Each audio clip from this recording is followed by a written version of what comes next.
오늘 함께 나눌 하나님의 말씀은 창세기 4장 25절, 26절 말씀입니다. 오늘 사도신경이 어떤 내용인지 순서가 어딘지 아세요? 뭐죠? 죄를 사하여 주시는 것. 오늘 죄를 사하여 주시는 죄사함, 죄를 용서받는 그 내용에 관해서 우리 창세기 4장 25절, 26절 말씀을 중심으로 함께 나눠보도록 하겠습니다. 우리 두 절이니까요, 우리 한 목소리로 한번 같이 크게 읽도록 하겠습니다. 시작. 아담이 다시 자기 아내와 동침함에 그가 아들을 낳아 그의 이름을 셋이라 하였으니 이는 하나님이 내게 가인이 죽인 아벨을 대신해 다른 씨를 주셨다 함이며, 셋도 아들을 낳고 그의 이름을 에노스라 하였으며 그때 사람들이 비로소 여호와의 이름을 불렀더라. 아멘. 여러분, 여기 본문은 제가 설명드리지 않아도 너무나도 기본적으로 알고 계실 텐데요. 아담의 범죄 이후, 아담의 함장 이후에 범죄한 이후에 그 첫 번째 범죄한 이후의 아들인 가인, 그 아벨, 그들이 어떤 일을 벌이죠? 형제 살인 사건을 벌이게 되어집니다.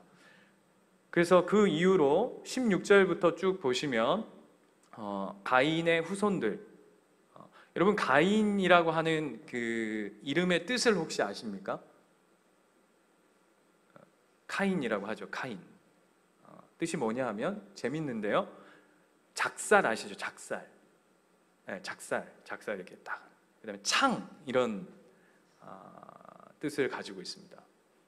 그래서 예전에 그 가인을 중심으로 쓴 소설 책의 제목이 뭐냐면 칼의 노래, 이런 책이 있듯이 그 칼이라는 게 이 가인을 얘기하는 것이죠. 그래서 오늘 16절 우리가 읽진 않았지만 우리가 읽었던 25절 윗절까지의 내용들이 뭐냐 하면 이 칼의 후손들, 말장난해서 죄송한데 아주 그냥 작살나는 인류의 역사를 보여주는 그 내용들이 쭉 16절부터 이제 쭉 이어집니다. 그래서 이 내용의 핵심이 뭐냐 하면 한마디로 요약하자면 하나님 없는 세상 문명의 시작을 이야기해 주고 있습니다. 다시요. 죄로 말미암아서 이제 하나님과 관계없이 에덴 동산에서 쫓겨나고, 또 가인은 그 아벨을 죽임으로 말미암아서 또 쫓겨났죠. 그래서 거기서 에녹성이라고 하는 그 성을 짓는 그 세상 문명의 시작. 그래서 19절부터 보시면 라멕이라고 하는 사람이 갑자기 등장합니다.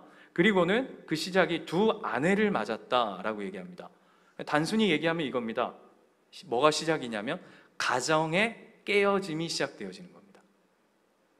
왜 두 아내가 있는다는 것 자체가 가정의 깨어짐일까요? 여러분, 성경은 일부 일처제가 영적 원리입니다. 예, 아멘이시죠? 제가 몇 번 얘기했는데 일부 일처제가 마음에 안 드시는 분들은 저를 찾아오세요. 그게 성경적입니다. 이런 얘기 하지 마세요.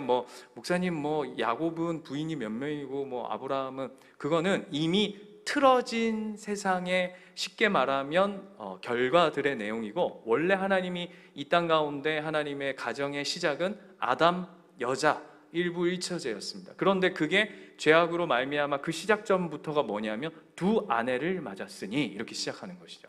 그리고 두 번째 20절을 보면 아단은 야발을 낳았으니 그는 장막에 거주하며 가축을 치는 자의 조상이 되었고 라고 얘기하면서 꼭 그냥 목축하는 것처럼 이 본문이 이렇게 그냥 쓱 지나가는데요, 이 내용은 우리 창세기 1장 11장 공부할 때 기억하시는지 모르겠지만 목축이 시작되었다라고 하는 내용이 아닙니다.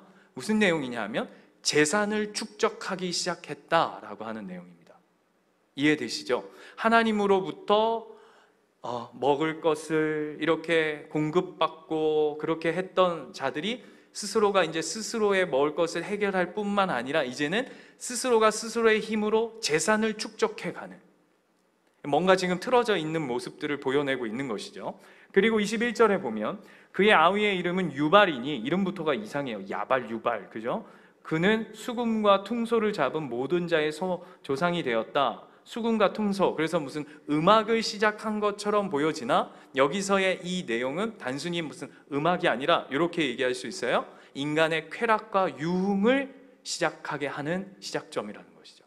그리고 이걸 다 설명할 시간이 없어서 제가 간단하게 합니다. 그리고 신라는 22절 보면 신라는 두발가인을 낳았으니 그는 구리와 쇠로 여러 기구들을 만드는 자요 라고 되어 있는데, 이것은 단순한 기구가 아니라 원어적으로 살펴보면 무기입니다.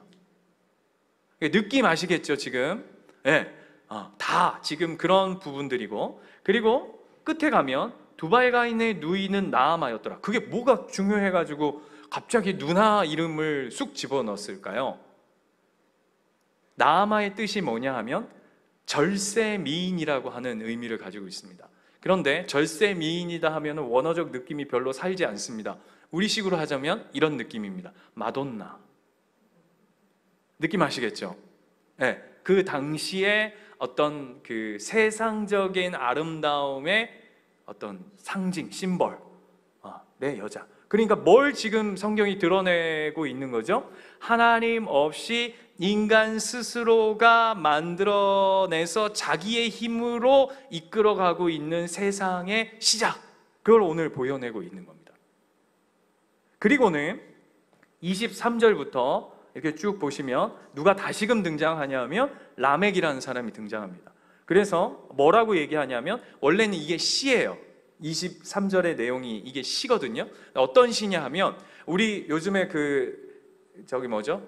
쇼미더머니 아시죠 여러분? 그 젊은 사람들 나와가지고 막 랩하는 거, 이게 랩의 형식을 띠는 겁니다. 이 노래를 우리가 지금 성경으로 읽으면 그냥 뭐 예를 들면 아다야 실라여 내 목소리를 들으라 이러면 별로 느낌이 없는데, 이거를 원문으로 들으면 어떤 느낌을 성경이 강조시키고 있냐면 심장을 이렇게 빵빵 이렇게 이게 임팩트가 탁탁 들어있는, 리듬감이 꽝꽝 들어있는 구조로 이루어져 있는 게 요시입니다. 그런데 내용은 뭐죠? 내용은? 그 내용의 핵심이 뭐죠?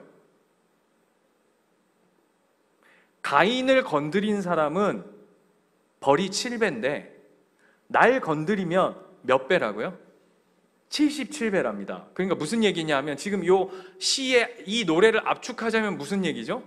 협박이죠. 공갈이죠. 이런 얘기예요. 야, 가인이라고 하는 놈이 있는데 걔를 건드리면 별이 7배인데 근데 나를 건드리면 니네 77배다.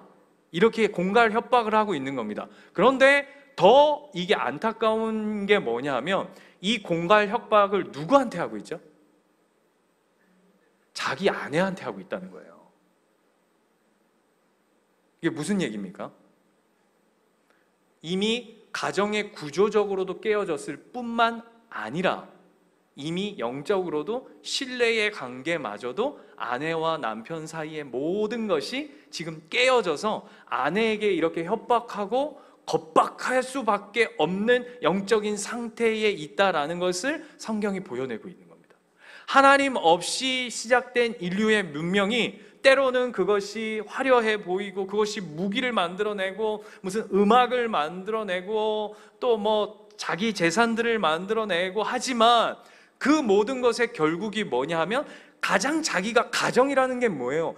자기가 가장 사랑하는 사람마저도 신뢰할 수 없는 그 빈 껍데기와 같은 내용을 가지고 있다는 것이죠. 이해되세요? 이게 지금 가인의 후손, 칼의 후손들이 가지고 있는 영적인 상태인 것을 성경은 보여내고 있는 겁니다. 그리고는 거기에 반대되는 사람이 있는데 그게 누구냐 하면 오늘 우리가 읽었던 25절, 26절 이야기입니다. 그게 누구죠? 아벨을 대신해서 누굴 하나님께서 다시 주시죠? 셋을 주십니다. 가인이 첫째, 아벨이 둘째, 셋이 셋째여서 셋이 아닙니다.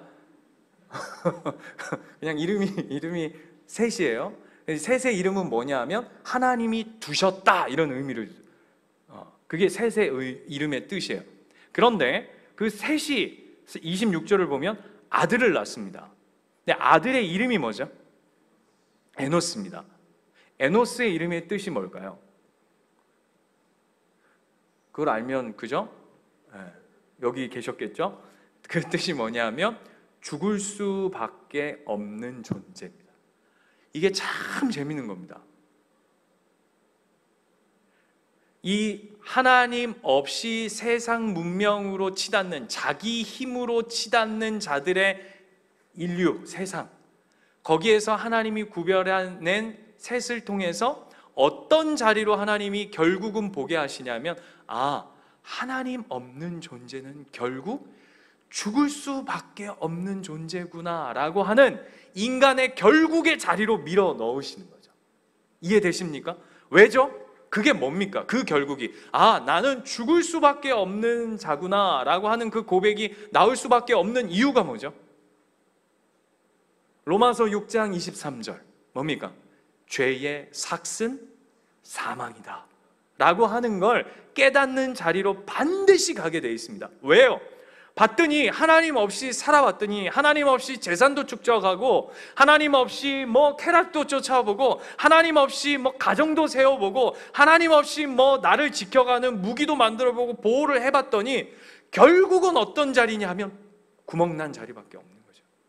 아, 나는 안 되는구나, 나는 절망이구나, 나는 망했구나, 나는 결국 죽는 자리구나. 결국 꼭 그 자리로 가야 된다는 거예요. 뭐라고요? 죄의 자리로. 죄의 결국의 자리, 죽을 수밖에 없는 사망의 자리로. 그래서 오늘 본문을 다시 한번 보시면 죽을 수밖에 없다 해서 에노스라 하였으니 그 다음이 중요해요. 그때의 사람들이 뭐 했다고요? 비로소 여호와의 이름을 불렀더라. 너무 중요한 겁니다. 우리의 모든 인생은 이 자리로 하나님이 다 불러가세요. 어떤 사람들이 이 자리로 오느냐 하면 하나님을 고백하는 자, 반드시 여기를 그냥 넘어갈 수 없습니다. 예를 들어서 여러분 잘 보십시오. 오늘 사도신경도 잘 한번 보세요. 내용이 쭉 가다가 나는 성부 하나님을 믿습니다, 나는 성자 예수님을 믿습니다, 우리 얼마 전에 살핀 나는 성령 하나님을 믿습니다, 성부 성자 성령님을 믿습니다. 그리고는 그 다음 어디로 갔죠? 교회. 그 다음 첫 자리가 뭐냐면 이 죄의 자리예요. 여기를 건너뛸 수 없는 거죠. 그것만 그러냐? 자, 마태복음 6장 한번 가보실까요? 여러분 잘 아시는 주기도문. 마태복음 6장 그러면 주기도문 이렇게 나온 정도는 이제 우리 그 정도 실력은 되죠? 예, 그렇습니다. 6장 12절 보세요. 주기도문의 내용이 쭉 너희는 이렇게 기도하라 하늘에 계신 우리 아버지 이름이 거룩해 막 하다가 결국 어디 자리로 가냐면 12절 보세요. 우리가 우리에게 죄진 자를 사하여 준 것 같이 우리의 죄를 사하여 주시옵고 라고 하는 반드시 죄 사함의 자리, 죄 사함의 그곳으로 반드시 그 문을 통과하게끔 되어 있습니다. 사도신경, 주기도문 뿐만 아니라 오늘 하이델베르크 그 사도신경의 내용을 중심으로 한 하이델베르크 56문 한번 띄워주시겠습니까? 56문을 보면 죄를 사하여 주시는 것에 대해서 당신은 무엇을 믿습니까? 라고 하는 질문으로 갑니다. 답이 뭐냐 하면 나는 그리스도의 속죄로 말미암아 하나님께서 내 죄와 나를 미혹하는 죄성에 대해서 정죄치 아니하심을 믿습니다. 그죠? 아까 그 창세기 4장의 그 에노스의 고백처럼 나는 죽을 수밖에 없는 존재입니다 라고 고백하자 그 다음에 뭐였죠? 비로소 여호와의 이름을 불렀다 라고 하는 내용이 연결되어지듯이 저 내용이 있는 거야. 나는 그리스도의 속죄로 말미암아 하나님께서 내 죄를 나를 미혹하는 죄성에서 정죄치 아니하심을 믿습니다. 그래서 누가 필요한 존재인 걸 아는 거죠? 나는 반드시 예수 그리스도가 필요한 존재. 다시 띄워주실래요, 집사님? 그 다음 보세요. 오히려 하나님께서는 은혜로 말미암아 내게 그리스도의 의를 덧입혀 주셔서 심판으로부터 나를 영원히 해방시켜 주셨습니다. 이 자리로 반드시 오게끔 되어 있는 것입니다. 그런데 왜 그러냐? 하나님은 반드시 이 자리로 우리를 끌고 가실 뿐만 아니라 반드시 이 자리를 거치게 하시고 이곳으로 하나님은 죄를 반드시 다루어 갑니다. 왜 그러냐 하면 그만큼 하나님이 그 죄를 끔찍히 싫어하시기 때문이에요. 그만큼 죄를 끔찍히 미워하시기 때문이에요. 이 말이 이해가 되세요? 하나님이 반드시 그 자리, 죄의 문턱을 반드시 넘어가게 하시는 이유는 뭐냐면 그 죄를 반드시 해결하지 않으면 하나님은 결코 용납하지 않으세요. 타협이 없으신 분이에요. 반드시 그 죄의 문제를 다루시겠다라고 다짐하시는 거죠. 어느 정도죠? 어느 정도. 타협이 없어요. 이 죄의 문제에 있어서는 하나님이 결단코 타협이 없습니다. 얼만큼 타협이 없으시죠? 네.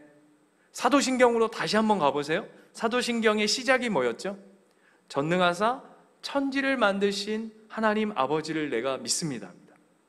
그 천지를 만드신 하나님께서 이 땅에 오십니다. 이 땅에 오실 뿐만 아니라 그 천지를 만드신 하나님께서 인간의 손에 붙들려 십자가에 못 박혀 돌아가십니다. 누가요? 누가요? 천지를 창조하신 하나님이시라니까요. 그냥 어설픈 어떤 한 인간, 야, 하나님이 그냥 이렇게 보다가 너 좀 착하게 생겼다. 야, 너 오늘 굉장히 수더분하게 생겼다. 너 좀 가서 십자가에 못 좀 박혀서 이 죄 좀 해결해라. 이게 아니라 천지를 창조하신 하나님이 직접 이 땅에 오셔서 십자가에 못 박혀 죽으셔야 할 만큼 하나님은 죄에 대해서는 타협이 없으신 거예요. 그만큼 싫어하시는 거예요. 제가 이거 사도신경을 준비하다가 한 목사님이 이런 내용이 있더라고요. 목사님 성함이 어려워요. 제레마이어 버러스. 이름이 범상치 않죠. 뭘 버렸는지 모르겠는데 제레마이어 버러스인데 이분이 굉장히 중요한 이야기를 하세요. 한번 들어보세요. 인간은 하나님이 떠난 존재로서 인간성은 반드시 훼손되어야 한다. 다시요. 인간은 하나님이 떠난 인간의 인간성은 반드시 훼손당해야 한다. 그 다음 반드시 치명타를 맞아야 한다. 그래야 하나님께로 나온다. 무슨 의미인지 아시겠어요? 인본주의다, 인간의 존엄성을 얘기한다. 그건 하나님 안에 있을 때의 우리의 인간의 존엄성을 얘기하는 거예요. 뭐와 결탁되어져 있지 않을 때? 죄와 결부되어져 있지 않을 때에 비로소 그 존재는 존귀한 존재인 것이죠. 지음을 받은 자, 창조주의 손에 들리워질 때 인간으로서의 가장 존귀한 것이지, 이 손으로부터 벗어났을 때는 이 목사님이 얘기한 것처럼 훼손되어져야 돼요. 치명타를 입어야 돼요. 그래야 어떻게 하냐면 비로소 여호와의 이름을 부르는 자리로 나오는 것이죠.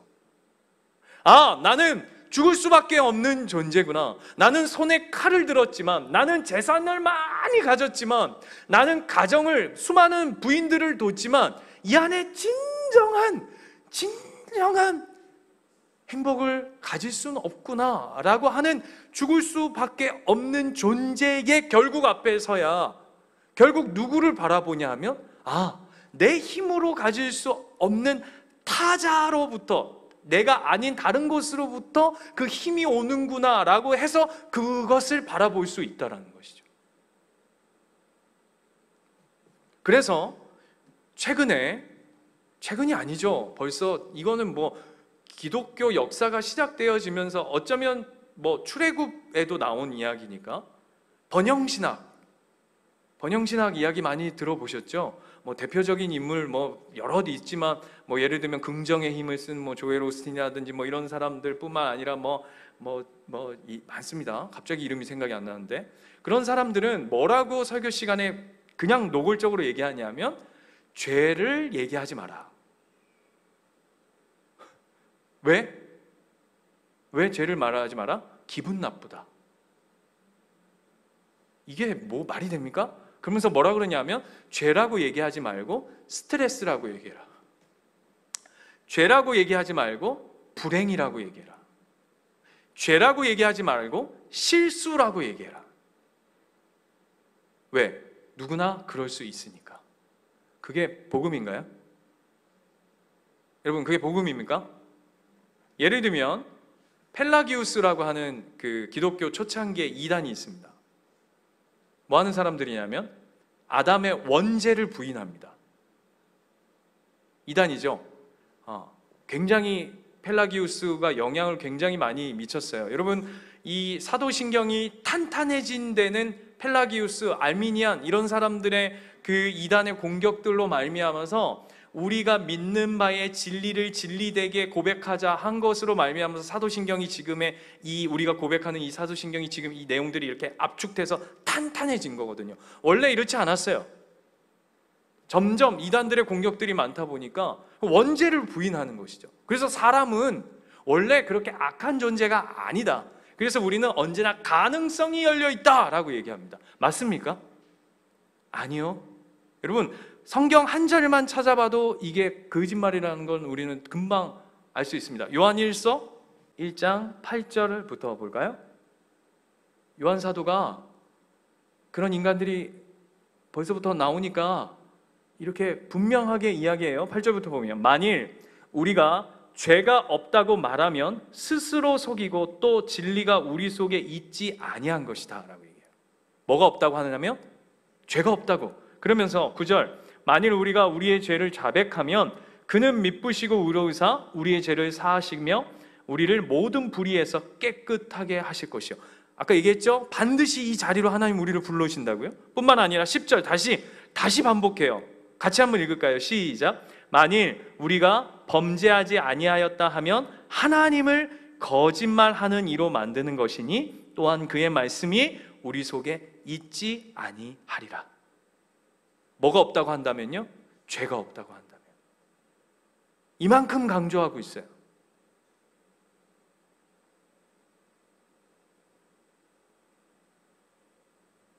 이만큼 죄의 문제를 하나님은 아주 심각하게 다루세요.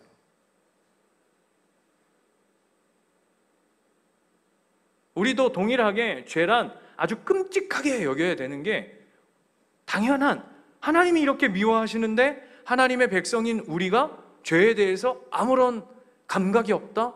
그럼 우리 한번 고민해 봐야 되는 거죠. 그런데 이 오해는 하지 마셔야 됩니다. 예를 들면 이런 겁니다. 요즘에 어떤 선교 단체나 어떤 교회들이나 또 로마 카톨릭 같은 경우에 예를 들면 이런 게 있죠. 로마 카톨릭은 죄를 대죄, 소죄로 나눕니다. 아십니까? 큰 죄와 작은 죄로 나눕니다. 큰 죄는 반드시 치러야 할 어떤 자신의 이 죄를 이게 왜 저는 이런 단어밖에 생각이 안 나지? 이게 반가이, 그러니까 쌤쌤하게 하게끔 하는 이건 영어도 아닌 것이 일본어도 아닌 것이 이해되시죠? 요거를 이렇게 은혜롭게 덮어야 할 뭔가가 필요합니다. 행위적인 부분들. 근데 소재는 그냥 이걸 안 해도 그냥 뭐 큰 문제가 없습니다. 그래서 뭘 두냐 하면 고해성사라는 걸 두죠. 근데 요즘에 선교 단체들이 어떤 걸 많이 하냐면 자신의 죄를 이렇게 만인들 앞에서 이렇게 까발르고 나는 이런 죄를 졌습니다. 뭐 이런 죄를 졌습니다. 이렇게 고백하는 게 요즘 무슨 유행처럼 막 이렇게 번지고 있어요. 그렇게 하라는 건가요? 성경이 말하는 죄를 이겨라, 죄와 싸워라, 죄를 깨닫고 죄의 결국의 자리를 하고 하나님 구하라 하는 게 내가 자신이 죄를 막 이렇게 까발르고 들춰내고 막 이렇게 하라고 하는 건가요? 막 고해성사하고요? 아까 분명히 목사님 네가 죄는 반드시 다뤄야 하고 심각하게 해야 된다면서요. 그러면 사람들 앞에 이렇게 드러내고 까발르고 해야 되는 거 아닙니까? 여러분 어떻게 생각하세요? 그게 정직한 거고 죄에 대한 올바른 반응인가요? 사람들 앞에 제가 어제 소주 한 병을 깠습니다. 목사인데 그래도 안주는 안 먹었습니다. 뭐 이런 거 이게 정직한 건가요? 고해성사하고 그러면 그 죄가 씻겨집니까? 소죄, 대죄로 나눠가지고 제가 본인들이 생각했을 때 중죄는 뭔가 엄청난 대가를 치러야 되고 소죄는 어느 적당히 해도 넘어갈 수 있는 그런 식인가요?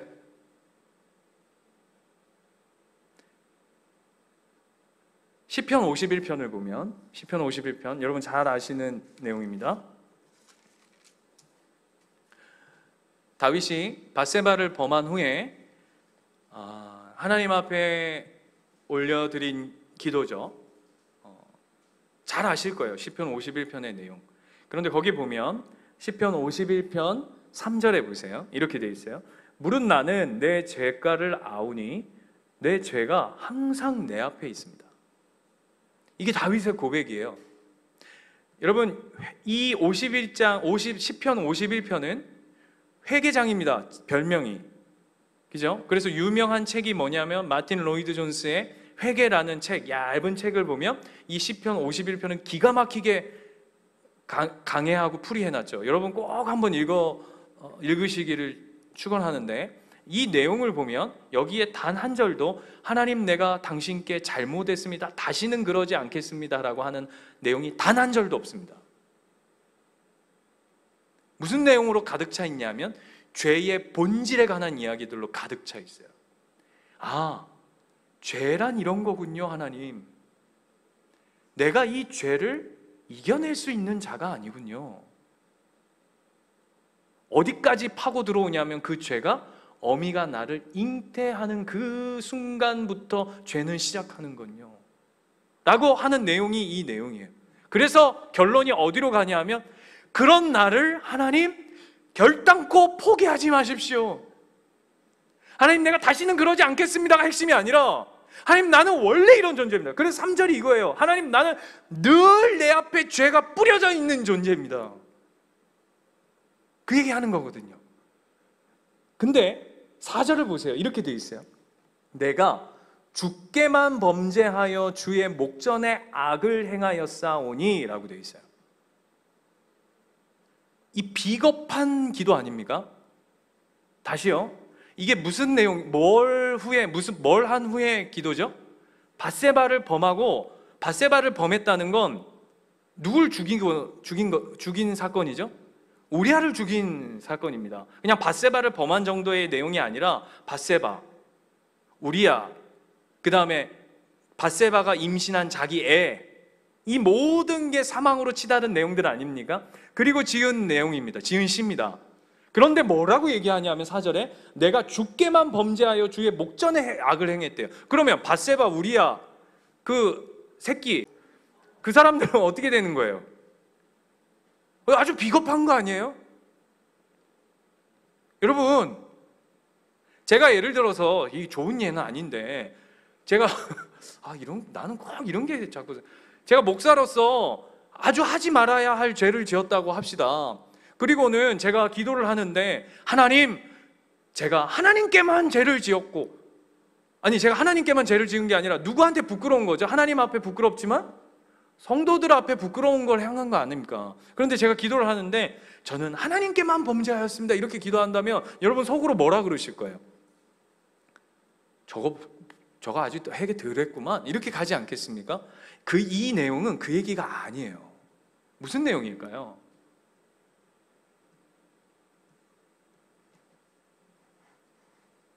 아까 얘기했어요. 이 시편 51편은 죄에 관한 이야기라고요. 죄가 뭡니까 여러분? 죄는 도덕 윤리적으로 옳아도, 잘 보세요, 죄는 도덕 윤리적으로 옳아도 하나님 앞에 옳지 않으면 죄입니다. 다시 볼게요. 무슨 예냐? 도덕 윤리적으로 제가 간음하지 않을 수 있죠. 도덕 윤리적으로. 그러나 간음하는 마음을 품었다면 현상적으로 드러나지 않지만 하나님 보실 때에 저는 죄인입니다. 맞습니까? 이해되세요? 죄란 뭐냐면 사람 앞에는 감출 수 있어요. 그렇죠? 얼마든지 죄는 사람 앞에서는 아닌 척하고 감출 수 있다고요. 그러나 하나님 앞에서는 감출 수 없는 게 죄입니다. 다윗은 어떤 사람이었냐면 왕입니다. 임금입니다. 어떤 여자 백성 하나 취하는 게 죄일까요? 예? 죄죠. 물론 죄인데 도덕 윤리적 차원으로 왕으로 봤을 때 여러분 숱한 세상의 왕들이 수많은 여자들을 거느리고는 아유 내가 죄인이야, 아유 나는 이렇게 더러운 왕의 인생을 살았지 하는 사람이 있습니까?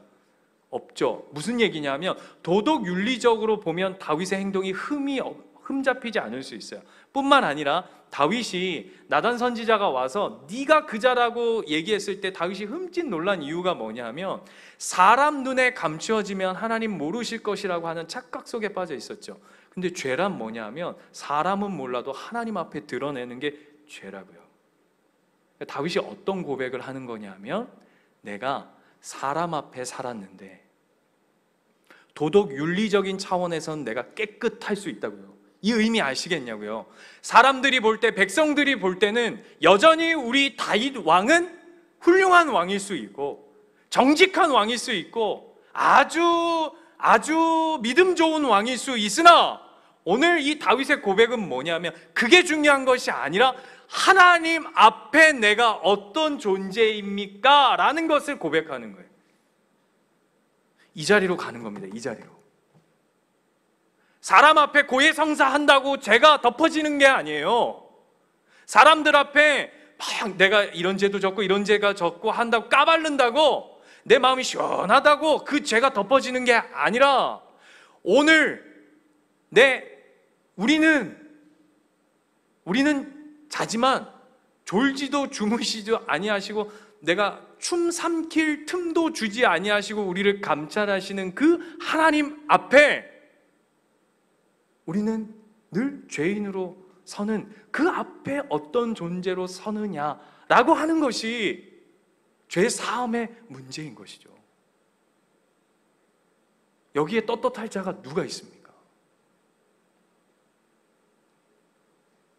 그러니 우리는 죄 사함의 문제를 경홀히 여길 수도 없고 가볍게 여길 수도 없고 그냥 이렇게 스트레스다 무슨 불행이다 다른 그런 이야기로 그냥 얼렁뚱땅 스킵하고 넘어갈 수 있는 자리가 아닌 것이죠.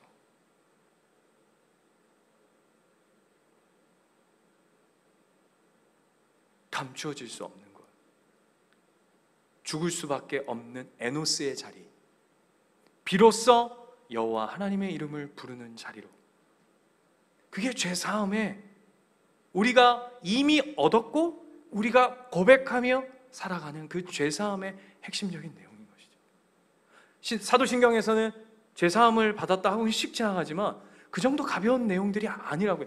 핵심이라고 해요. 핵심. 우리 믿음의 고백의 핵심, 주기도문의 하나님 앞에 고백하는 내용의 핵심, 우리가 하나님을 아버지로 부를 수 있는 노래 핵심. 왜죠? 그분이 우리의 죄를 사하셨기 때문에.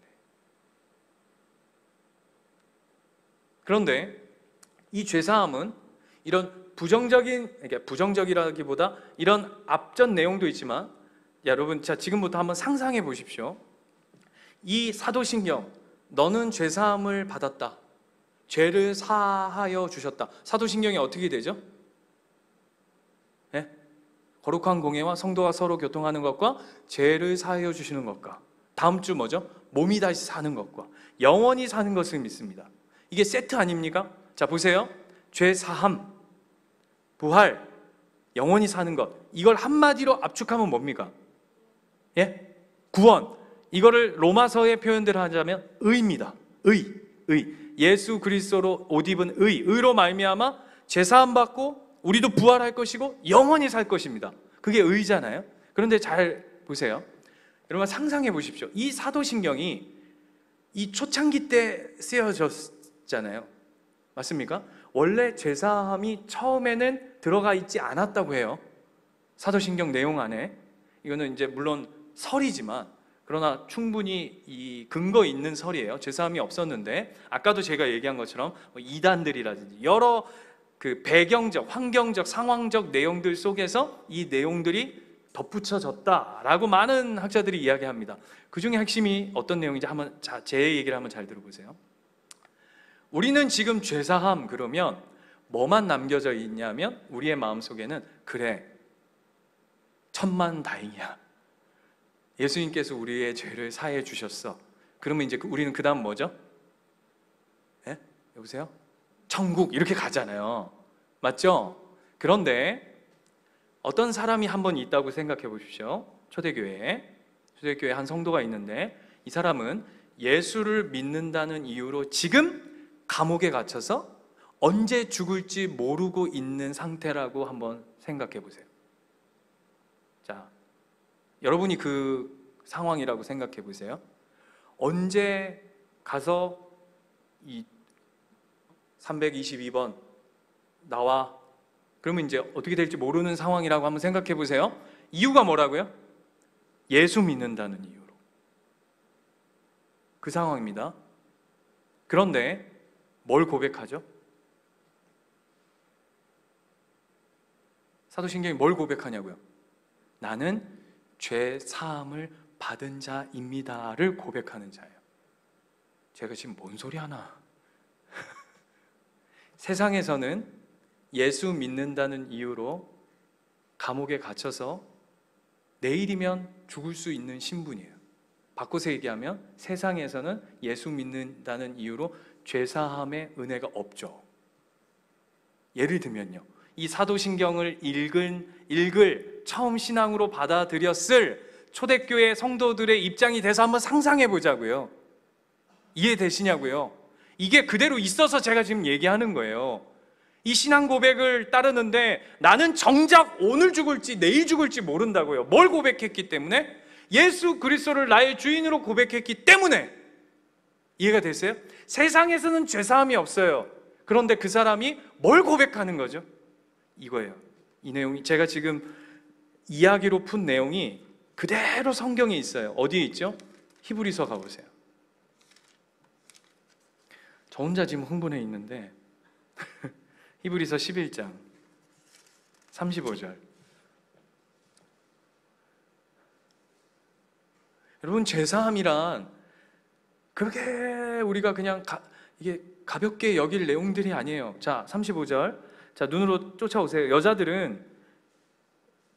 여기서의 여자들은 뭘까요? 아무짝에 힘이 없다는 거예요. 그죠? 이 시대의 여자들이란, 죄송해요, 지금 여자분들하고 완전히 다른 존재란 말이죠.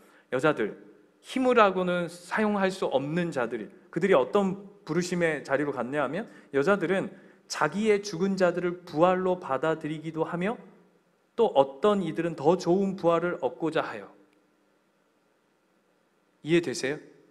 뭐죠? 죄사함을 받은 것과 다시 사는 것과 영원히 사는 것을 믿습니다라고 하는 그 고백의, 믿음의 고백을 받은 누구라고요? 그런 여자들이라고요. 우리식으로 해볼까요? 여자 성도예요, 여자 성도. 네, 그분들이 어떻게 했다고요? 그걸 고백하는 이유로 심한 고문을 받되 구차히 풀려나기를 원치 아니하였다라고 얘기해요. 그 다음 또 어떤 이들은 조롱과 채찍질뿐 아니라 결박과 옥에 갇히는 시련도 받았으며 어떤 사람은 돌에 맞고 어떤 사람은 톱에 켜지고 시험과 칼로 죽임을 당하고 양과 염소의 가죽을 입고 유리하여 궁핍과 환난과 학대를 받으니. 왜 양과 염소의 가죽을 입은지 아시죠? 도망 다녀야 되는 거예요. 광야에서 동굴로. 여러분, 우리 이런 양산 날씨가 아니에요. 아시잖아요. 그 광야에, 그 사막에, 그곳에서 그냥 털 입고 그냥 짐승 떼인 것처럼 도망 다녀야 하는 그 현실. 그런데 이런 사람은 세상이 감당하지 못하느니라. 그들이 광야와 산과 동굴과 토굴에 유리하였느니라. 이 사람들은 다 믿음으로 말미암아 증거를 받았으나 약속된 것을 받지 못하였으니. 뭐 받은 사람이에요? 사도신경을 믿음으로 고백하는 자들 아닙니까? 우리랑 뭐가 다릅니까? 똑같죠, 그죠? 결론이 뭐죠? 40절 같이 한번 읽을게요. 시작. 이는 하나님이 우리를 위하여 더 좋은 것을 예비하셨은즉 우리가 아니면 그들로 온전함을 이루지 못하게 하려 하심이라. 뭘 믿은 거죠? 죄 사함을 믿는 거예요. 내가 이 땅에서는 예수를 믿는다는 이유로 감옥에 갇히고 죄사함의 은혜, 세상의 죄를 짊어진 그 죄사함의 은혜를 받지 못해서 지금은 생명을 드려야 하고 죽어야 하고 핍박을 받아야 하고 조롱을 받아야 하고 채찍을 맞아야 하고 내 온 평생을 동굴에 갇혀 죽어야 하는 현실 속에 있을지 모르지만 나는 죄 사함을 받은 자로 영원한 천국을 바라보며 더 좋은 것, 더 큰 부활을 바라보며 살겠노라 얘기하는 이 신앙 고백이 여기 안에 다 담겨 있는 것이죠. 그 시작이 뭐라고요? 죄 사함에부터 시작이 됩니다.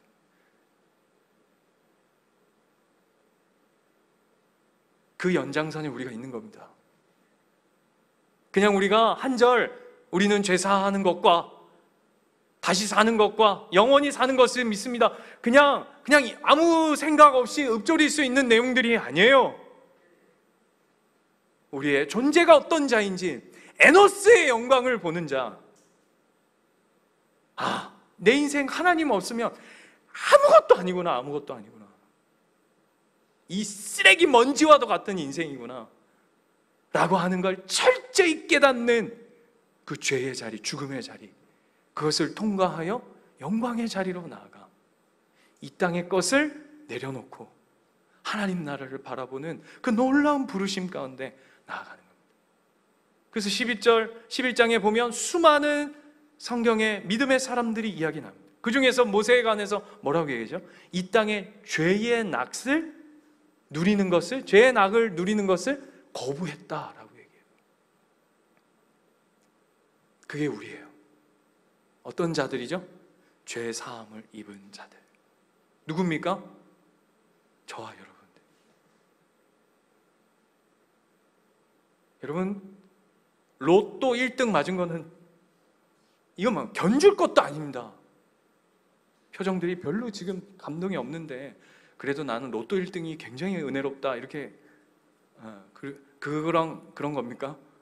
여러분, 로또 맞아서 1등 살아봤자 기껏해야 100년입니다. 죄사함의 은혜는 영원한 겁니다. 여러분이 에노스예요. 여러분이 진짜 기억하셔야 돼요. 우리의 시작이 여기서부터 하는 거구나. 하나님이 이 자리로 우리를 부르셨구나. 그 죄사함의 은혜입니다.